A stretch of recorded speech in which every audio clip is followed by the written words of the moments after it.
When Jessica Dunlap returned to work at Cook Pharmacy in Bloomington after giving birth to her son, she was happy to know there was a lactation room 5 minutes from her desk. So I was able to leave my equipment in there, and there's also a refrigerator so I could keep my milk in there, not have to worry about it spoiling or anything else like that. Dunlap pumped 3 times during each of her 8-hour shifts, and she did it for a full year. But Dunlap says she knows some other mothers are not as fortunate. Breastfeeding is a struggle for them simply because they don't have a place to pump.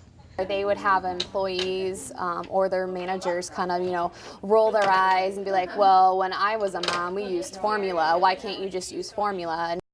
The benefits of breastfeeding are well documented. Breastfeeding helps babies develop immunity against disease, food allergies, and skin conditions.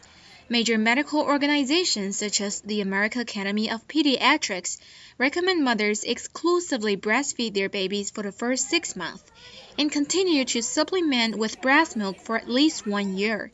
To sustain their milk supply and avoid discomfort, lactation consultant Anne Marie Neely says mothers need to express their milk every 2 to 3 hours. The longer you don't remove milk or pump or breastfeed, the harder it is to maintain a good milk supply.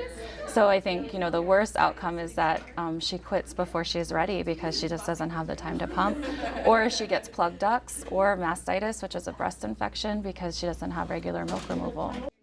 Neely says mothers who don't have access to lactation rooms at work go in search of other options. A lot of moms end up pumping in bathroom stalls, which is really dirty, and it's like preparing food in a public bathroom. So it's just not clean. It's not a clean or safe place to collect milk for your baby.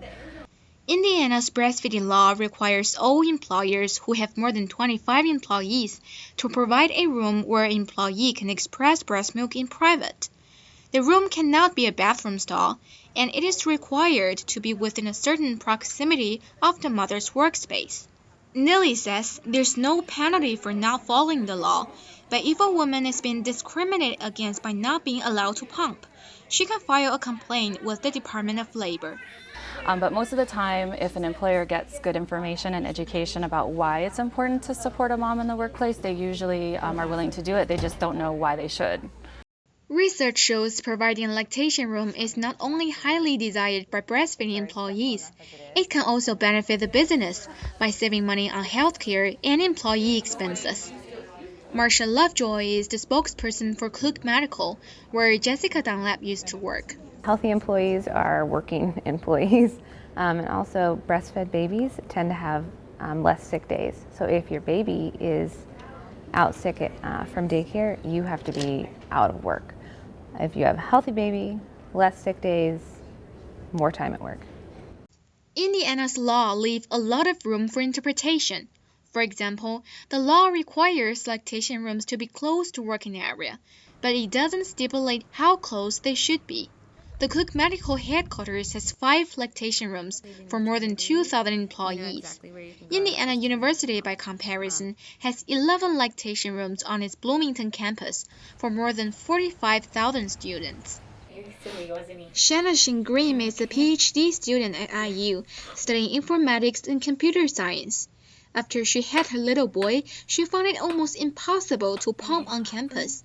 She had to walk from her building down the street and to the student union. And that was like a 15-minute walk just to get there in 95-degree weather 6 weeks after I had a baby.